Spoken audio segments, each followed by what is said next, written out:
Good morning class 7। This is the second video of chapter number 4। Last video में हमने पढ़ा था atmosphere के बारे में, उसके कंपोजिशंस के बारे में और स्ट्रक्चर ऑफ एटमॉस्फेयर। हमने 5 लेयर्स के बारे में आपको बताया था कि कौन कौन से लेयर्स होते हैं। अब उन लेयर्स के बारे में पढ़ते हैं। Troposphere. The troposphere is the lowest layer of the atmosphere. In this layer temperature falls with height.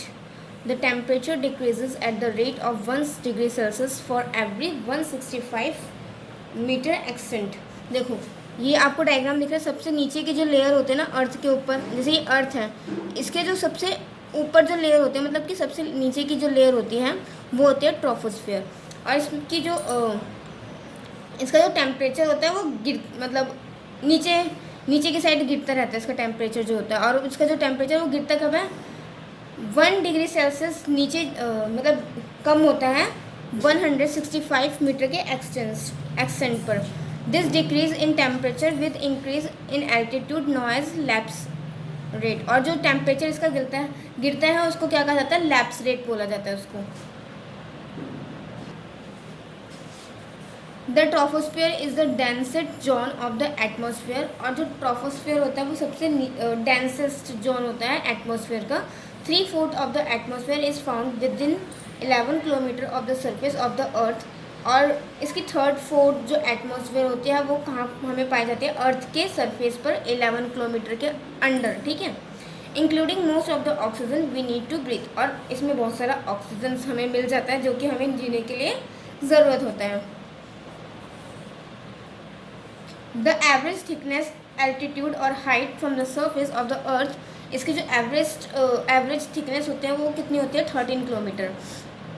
The thickness varies about 8 kilometre at the pole to 18 kilometre near the equator. अब जो इसकी जो thickness होती है वो पोल से 8 kilometre होती है और इक्वेटर के नियर कितनी होती है? 18 kilometre. The troposphere is also known as the weather making zone. और जो ट्रोपोस्फेयर होता है ये जो जोन होता है वो वेदर मेकिंग, मतलब जो मानसून होता है, जो वेदर होता है वो भी ये बनाता है, ठीक है। जैसे कि कौन कौन से जो प्रोसेस जो हमारे अर्थ पर चलता है, लाइक हवा, विंड चलती है, बादल जो हो जाते हैं, स्टॉर्म्स जो आते हैं, रेनफॉल, मिस्ट, फॉग, हेल, ये सब क्या करता है? ये ट्रोपोस्फेयर के अकॉर्डिंग ये इस ट्रोपोस्फेयर पर डिपेंड होता है ये सारी चीज़ें, ठीक है। नेक्स्ट हमारा stratosphere. The stratosphere is characterized by a slight temperature increase with altitude, the absence of clouds। और ये जो होता है ये कब इसका टेम्परेचर कब इंक्रीज होता है? जब जो क्लाउड्स होते हैं उनकी एब्सेंस होती है, मतलब कि जो स्काई होता है उसमें क्लाउड्स नहीं होते तब।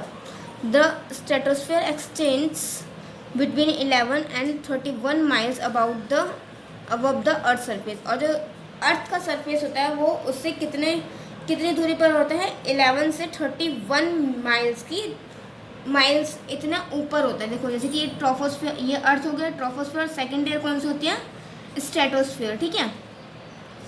The earth zone layer is located in the stratosphere. और जो अर्थ की जो ओजोन लेयर होती है वो कहाँ पर पाई जाती है? स्ट्रेटोस्फेयर में ओजोन लेयर, ठीक है। Ozone a form of oxygen is crucial to survive. और ओजोन क्या है? एक ऑक्सीजन की तरह एक गैस है जो हमें हमारी लाइफ के लिए, मतलब हमें जीने के लिए ज़रूरत होती है जिसकी। This layer absorbs a lot of ultraviolet solar energy. और ये जो लेयर होती है वो बहुत अल्ट्रावायलेट सोलर एनर्जी एब्जॉर्ब करती है। Only the highest clouds are in the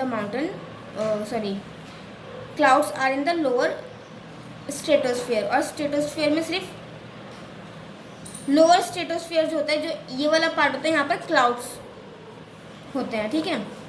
ozone acts a shield for the earth surface. और ओजोन जो होते हैं वो अर्थ सरफेस के लिए एक शील्ड होती है, एक एब्जॉर्ब, जो कि सूरज की जो अल्ट्रावायलेट रेज होते हैं उनसे प्रोटेक्ट करती है अर्थ के सरफेस को। This cause temperature increase. और ये जो होते हैं इसकी वजह से जो अल्ट्रावायलेट रेज होते हैं अगर वो डायरेक्ट हमारे अर्थ के सरफेस पे बढ़ेगी तो क्या होगा कि जो अर्थ है उस पर गर्मी ज़्यादा बढ़ेगी, मतलब हीट टेम्परेचर बढ़ेगा। तो ये जो लेयर होते हैं वो क्या करते हैं? इससे प्रोटेक्ट करती है। नेक्स्ट है mesosphere, lying above the stratosphere. और ये कहाँ होती है? स्ट्रेटोस्फेयर के ऊपर। It extend between 15 to 18 kilometre. और कितनी कितनी कहाँ तक होती है इसकी जो वो होता है 50 to 80 kilometre. As the temperature decreases with increasing height at the uppermost limit of the mesosphere 80 kilometre, temperature between 80 degree Celsius becomes 80 degree Celsius. और जो इसका टेम्परेचर जो होता है जब वो गिरता है तो फिर जो इसकी हाइट होती है वो इंक्रीज़ हो जाती है। कहाँ मेसोस्फेयर की जो लिमिट होती है वो कितनी होती है 18 किलोमीटर। इसका जो टेम्परेचर होता है वो कितना हो जाता है 80 डिग्री सेल्सियस। और इसी लिमिट को क्या कहा जाता है mesopause. Meteorites burns up in this layer on entering from the space. और जो जब ये स्पेस के अंदर एंटर करता है तो मेटेओराइट्स जो होता है वो जल जाते हैं। नेक्स्ट है thermosphere.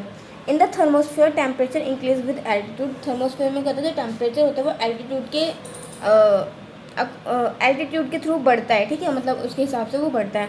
The ionosphere is the lower part of the thermosphere. और थर्मोस्फेयर का लोअर पार्ट, ये वाला जो पार्ट है वो आयनोस्फेयर कहलाता है।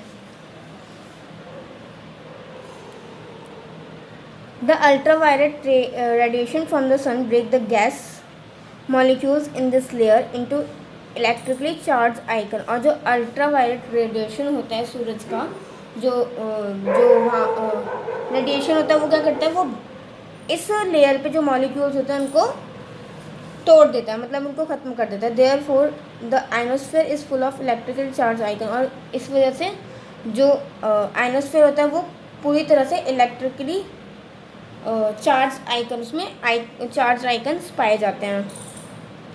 Radio waves transmitted from the earth are reflected back to the earth by this icons. और इस आयन्स के थ्रू जो रेडियो की जो वेव्स होते हैं वो अर्थ पर दोबारा से रिफ्लेक्ट की जाती हैं, हो जाती हैं।